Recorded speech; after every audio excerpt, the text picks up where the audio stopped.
বারবার রাজ্যে কেন্দ্র তদন্তকারী সংস্থার হানা, কারো বাড়ি থেকে উদ্ধার টাকার পাহাড়, আবার কারোর কাছে মিলেছে বিপুল সম্পত্তির হদিশ। এমন অবস্থায় নির্বাচনের মুখে মন্ত্রী চন্দ্রনাথ সিনহার বাড়িতে তল্লাশি চালায় ইডি। জানিয়ে শুরু হয়েছে রাজনৈতিক তরজা।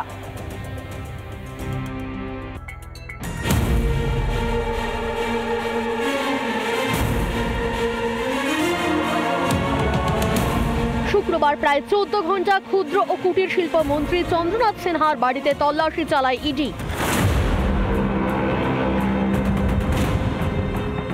ইডি অফিসাররা কথা বলেন মন্ত্রীর স্ত্রী এবং ছেলের সঙ্গেও। তা নিয়ে শনিবার শতাব্দী রায়ের সমর্থনে প্রচারে বেরিয়ে কেন্দ্রের বিরুদ্ধে সরব হন বীরভূম জেলা তৃণমূল কংগ্রেসের সহসভাপতি মলয় মুখার্জি। নির্বাচনের সময় তল্লাশি পুরোপুরি উদ্দেশ্য প্রণোদিত বলেই জানান তিনি। বিজেপি পার্টি তাদের বিভিন্ন শাখা সংগঠনকে দিয়ে, শাখা সংগঠন বলতে আমরা সিবিআই এবং ইডিকে বোঝাতে চাইছি, তাদেরকে দিয়ে বাংলায় একটা অশান্তি সৃষ্টি করার চেষ্টা করছে। মানুষ আগামী নির্বাচনে তার জবাব দেবে, উন্নয়নই তার একমাত্র হাতিয়ার। আমাদের মনে হয় না এতে আরো ভালো হবে, কারণ মানুষ বুঝতে পেরে গেছে ইতিমধ্যেই যে ওদের শুধু একটা রাজনৈতিক চক্রান্ত ছাড়া এটা কিছুই নয়। তবে ইডির এই হানা নিয়ে শাসক দলকে কটাক্ষ করেছেন আলিপুরদুয়ারের বিজেপি প্রার্থী মনোজ টিগ্গা। তৃণমূল মানে দুর্নীতি, দুর্নীতি মানে তৃণমূল। আমরা বলতে পারি যে কোন এমন দুর্নীতি নেই যেখানে তৃণমূল সরকার, তৃণমূলের নেতা নেত্রীরা যুক্ত আছে। সব দুর্নীতিতে এরা যুক্ত আছে। অর্থাৎ আমরা বলতে পারি যে বর্তমান শাসক দল দুর্নীতির পাহাড়ে বসে আছে। সব জায়গাতে দুর্নীতি আছে, রন্ধ্রে রন্ধ্রে দুর্নীতি আছে। দুর্নীতির পাহাড়ে বাংলা। শাসক নেতা মন্ত্রীদের বিরুদ্ধে উঠছে বারবার দুর্নীতির অভিযোগ। কবে দুর্নীতি মুক্ত হবে এই বাংলা? মনোরঞ্জন চ্যাটার্জি এবং সুদীপ চ্যাটার্জির রিপোর্ট, রিপাবলিক বাংলা।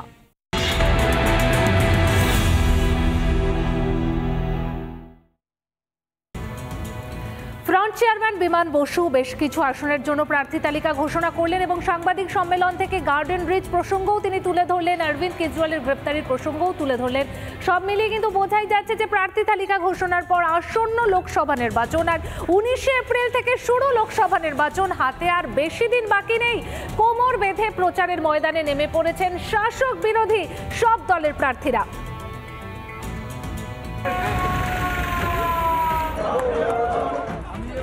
জেলায় জেলায় প্রচারের ধুম। উত্তর থেকে দক্ষিণ নিজ নিজ লোকসভা কেন্দ্রে প্রচারে ব্যস্ত ডান বাম প্রার্থীরা। বৃষ্টি মাথায় নিয়েই প্রচার সারলেন আলিপুরদুয়ারের বিজেপি প্রার্থী মনোজ টিগ্গা। চা পাতা তুলে প্রচার মনোজ টিগ্গার। চা বাগানে গিয়ে কথা বলেন চা শ্রমিকদের সঙ্গে। আমরা চেষ্টা করব যাতে প্রত্যেক চা বাগানে গিয়ে শ্রমিকদের সাথে দেখা সাক্ষাৎ করে ওনাদের যে সমস্যা রয়েছে সে সমস্যা আমরা শুনবো এবং আগামী দিন সে সমস্যা সমাধানের দিকে আমরা সহানুভূতিপূর্বক আমরা সেটাকে কাজ করব। বৃষ্টিকে উপেক্ষা করেই প্রচার ময়দানে নামলেন জলপাইগুড়ি কেন্দ্রের সিপিএম প্রার্থী দেবরাজ বর্মন। ডেঙ্গু আছাড়, ভান্ডিগুড়ি সহ বিভিন্ন চা বাগানে প্রচার সারলেন বাম প্রার্থী। আমরা শ্রমিকদের কাছে আবেদন করলাম যে এই কাস্তে হাতুড়ি তারা চিহ্ন, যেটা আসলে এই শ্রমিক মজদুরদেরই চিহ্ন, তো তাকে তারা যাতে জয়যুক্ত করে এবং দিল্লিতে নিয়ে গিয়ে এই দাবিকে আইনে পরিণত করে তাদের অধিকারকে আইনে পরিণত করার জন্য আমরা প্রতিজ্ঞাবদ্ধ। দক্ষিণ দিনাজপুর জেলার ভারত বাংলাদেশ সীমান্ত হিলি এলাকায় নির্বাচনী প্রচারে বালুরঘাটের তৃণমূল প্রার্থী বিপ্লব মিত্র। হিলির আপতৈর এলাকায় 14 হাত কালী মন্দিরে পুজো দিয়ে প্রচার শুরু করেন তৃণমূল প্রার্থী। সীমান্ত এলাকায় বাড়ি বাড়ি গিয়ে প্রচার তৃণমূল প্রার্থীর। কালী মন্দিরে পুজো দিলেন, কি প্রার্থনা করলেন মায়ের কাছে? প্রার্থনা তো এখন এই অবস্থাতে একটাই, বালুরঘাট লোকসভা কেন্দ্র থেকে আমি তৃণমূল কংগ্রেসের প্রার্থী হিসাবে যাতে নির্বাচনে জয়লাভ করে। মালদার ঐতিহ্যবাহী শ্রী শ্রী জহুরা কালীমাতা মন্দিরে পুজো দিয়ে প্রচার শুরু করলেন দক্ষিণ মালদা কেন্দ্রের বিজেপি প্রার্থী শ্রীরূপা মিত্র। আমিও লোকসভার নির্বাচনে উত্তীর্ণ হয়েছি, তাই আমি সেখানে মায়ের কাছে কৃপা প্রার্থনা করতে এসেছিলাম। কি আশা করছেন? মা জহরার কৃপায় আমার মনে হচ্ছে এবার মা আমাদের তরি পার করে দেবেন। হুগলির চণ্ডীতলা এলাকার চণ্ডী মাতার মন্দিরে পুজো দিয়ে প্রচার শুরু করলেন শ্রীরামপুরের তৃণমূল প্রার্থী কল্যাণ বন্দ্যোপাধ্যায়। পায়ে হেঁটে জনসংযোগ কল্যাণের।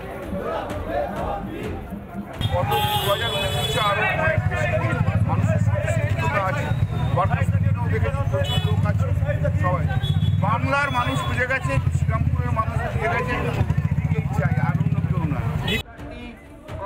চাপদানির পর আজ শেওড়াফুলিতে প্রচার শ্রীরামপুর লোকসভা কেন্দ্রের সিপিএম প্রার্থী দীপশিতা ধরের দলীয় কর্মী সমর্থকদের সঙ্গে নিয়ে পায়ে হেঁটে প্রচার দীপশিতার। বাড়ি বাড়ি গিয়ে কথা বলেন সাধারণ মানুষের সঙ্গে। তারা চাইছেন 15 বছর ধরে যে অন্ধকার শ্রীরামপুরের ওপর রয়েছে সেই অন্ধকার থেকে তারা মুক্তি পান।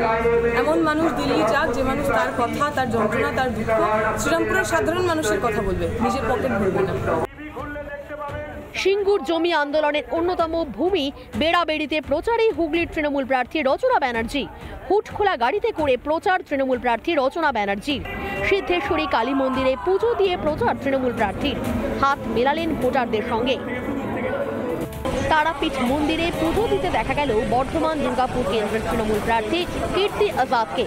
সপরিবারে পুজো দেন মন্দিরের গর্ভগৃহে। রিপাবলিক বাংলা। নমস্কার, আপনারা দেখছেন রিপাবলিক বাংলার। আপনাদের সঙ্গে আমি রয়েছি পায়েল। ঘড়ির কাঁটায় ঠিক 4:30, আর 4:30 মানেই সময় জেলা সদরের। আর জেলা সদরের শুরুতেই যে খবরের দিকে নজর রাখতে হচ্ছে, বাংলার হাই ভোল্টেজ লোকসভা কেন্দ্রগুলির মধ্যে অন্যতম হলো বিষ্ণুপুর, যেখানে হাড্ডাহাড্ডি লড়াই হতে চলেছে দুই প্রাক্তনীর মধ্যে। বিজেপি প্রার্থী সৌমিত্র খাঁর বিপরীতে তৃণমূলের প্রার্থী করা হয়েছে সুজাতা মণ্ডলকে। দুজনেই ব্যস্ত প্রচারে। এরই মধ্যে বিজেপিকে নিয়ে বিস্ফোরক মন্তব্য করে বসলেন তৃণমূল প্রার্থী সুজাতা, যা নিয়ে শুরু হয়েছে জোর চর্চা।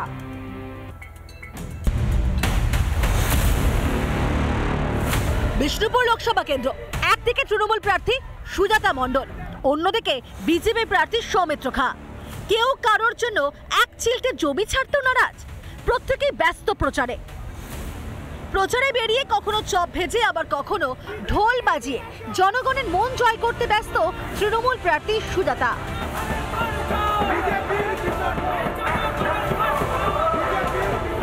ইন্দাসের শান্তাশ্রম বাজারে ভোট প্রচারে গিয়ে জনগণকে সাবধান থাকার বার্তা দেন তিনি। সংখ্যালঘু নেতাদের আক্রমণ করছে, তাদের সত্যি আমরা আতঙ্কিত এই ভেবে যে আমার সংখ্যালঘু ভাই বোনেদেরকে বিজেপি মিথ্যে করে ভাসিয়ে দেবে না তো। তাই তাদেরকে বলেছি রামনবমীর দিন সাবধানে বাড়িতে থাকুন, বাইরে বেরোনোর দরকার নেই। বিতর্কিত মন্তব্য করে তৃণমূলের প্রার্থী খবরের শিরোনামে থাকার চেষ্টা বলেই মনে করছেন বিজেপি প্রার্থী সৌমিত্র খাঁ। পুরোপুরিভাবে একটা খবরের শিরোনামে থাকার জন্য এই ধরনের বক্তব্য করছেন। বিষ্ণুপুর লোকসভা শান্তিতে থাকার চেষ্টা করছি। প্রচারে গিয়ে মানুষের মন জয় করার পরিবর্তে বিরোধীদের নামে অপপ্রচারই চালাচ্ছেন শাসক নেতা নেত্রীরা। অপপ্রচারই কি তাহলে শাসকের ক্ষমতা দখলে একমাত্র হাতিয়ার? বাঁকুড়া থেকে মৃন্ময় পানের রিপোর্ট, রিপাবলিক বাংলা। এবার একটু চোখ রাখা যাক জলপাইগুড়ির দিকে, কারণ জলপাইগুড়িতে দাপিয়ে প্রচার করছেন তৃণমূল প্রার্থী নির্মল চন্দ্র রায়। বৃষ্টি মাথায় নিয়ে প্রচার করছেন তিনি, এবং সেই প্রচারেও কিন্তু দেখা গেল যে সেখানে দলীয় কর্মীদেরকে সঙ্গে নিয়ে প্রচার করেছেন। আর রিপাবলিক বাংলার মুখোমুখি জলপাইগুড়ির তৃণমূল প্রার্থী।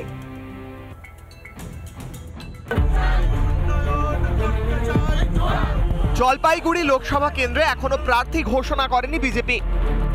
প্রতিদ্বন্দ্বী কে হবে তার পরোয়া না করেই প্রচারের ময়দানে নেমে পড়েছেন জলপাইগুড়ির তৃণমূল প্রার্থী নির্মল চন্দ্র রায়। প্রচারে বেরিয়ে রিপাবলিকের মুখোমুখি নির্মল রায়। এবার ভোট প্রচারে তৃণমূলের অন্যতম হাতিয়ার সিএএ জুজু। কি বিষয়গুলোকে তুলে ধরছেন? আমরা মূলত 4-5টা বিষয়ের উপর আমরা জোর দিচ্ছি। সেটা হচ্ছে, প্রথমত হচ্ছে বাংলার বঞ্চনা, সেটা আমরা তুলে ধরছি। আমরা দ্বিতীয়ত তুলে ধরছি সিএএ নিয়ে আমরা তুলে ধরছি। তৃতীয়ত আমরা তুলে ধরছি আমাদের যে অধিকার, আমাদের নাগরিক অধিকার আজকে খুব সংকটের মধ্যে। আমাদের দেশের সংবিধান থেকে শুরু করে গণতান্ত্রিক যে ব্যবস্থা, তার সাথে সাথে আমাদের যুক্তরাষ্ট্রীয় কাঠামো সেটা সংকটের মধ্যে। এবং আরেকটা আমরা তুলে ধরছি, সেটা হচ্ছে আমাদের উন্নয়ন।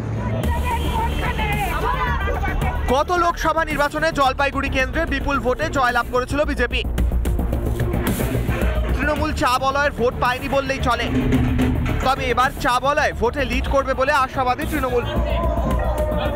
এবার এই চা বাগানের চা কর্মীদের ভোট পেতে কি ব্যবহার করছেন? না, আমি ধুপুরে উপনির্বাচনের কথা বলি। আমরা বানারহাটে আমাদের অনেকগুলো চা বাগান রয়েছে। সেখানে আমরা গত যেটা লোকসভা নির্বাচন, সেখানে পিছিয়ে ছিলাম। গত বিধানসভা যে নির্বাচন হয়েছিল তখনও আমরা সেখানে পিছিয়ে ছিলাম, কিন্তু উপনির্বাচনে আমরা সেখানে অনেক আমরা এগিয়ে গেছি। অল্প কিছু ভোটে আমরা পিছিয়ে ছিলাম। এই ভোটে এই যে পার্লামেন্টারি যে ইলেকশন সামনে, আমরা সেখানে লিড পাবো। ভোটের মুখেও দিকে দিকে শাসকের গোষ্ঠীদ্বন্দ্বের ছবি ধরা পড়েছে। বড় দলে গোষ্ঠীকন্দল হবেই, অকপট স্বীকারোক্তি তৃণমূল প্রার্থী নির্মল চন্দ্র রায়ের। বিভিন্ন জায়গায় আমরা দেখতে পাচ্ছি নেতার মধ্যে গোষ্ঠীকন্দল। এই জিনিসগুলোকে মানে কিভাবে মেটাচ্ছেন? এটা বাইরে যেভাবে বলা হয় যে গোষ্ঠীকন্দল আছে, আমাদের মধ্যে কিন্তু আমরা যখন লড়াইতে নামি তখন ওই গোষ্ঠীকন্দল ওগুলো আমরা সবাই ভুলে যাওয়া। হয়তো একটা বড় দল, একটা বড় ফ্যামিলিতে খুটখাট ছোটোখাটো থাকে, কিন্তু আমরা যখন বাইরের বিপদ এসে যায় তখন আমরা সবাই একসাথে আমরা এক মন করে আমরা লড়ি। প্রচারে বেরিয়ে জনগণের সাড়া পাচ্ছেন বলে জানান তৃণমূল প্রার্থী। এবার লোকসভা নির্বাচনে জলপাইগুড়ি কেন্দ্রে তৃণমূলের জয় নিয়ে আশাবাদী নির্মল রায়। তিনি প্রার্থনা করছেন সাধারণ মানুষের কাছে এই ভোট প্রার্থনা, এবং গোটা লোকসভা কেন্দ্রে কিন্তু তিনি ইতিমধ্যেই চষে বেরিয়েছেন। এখন দেখার যে ভোটের ফল কি হয় সেদিকে কিন্তু তাকিয়ে রয়েছে গোটা লোকসভা কেন্দ্রের সাধারণ মানুষ। জলপাইগুড়ি থেকে সুবীরেশ, রিপাবলিক বাংলা।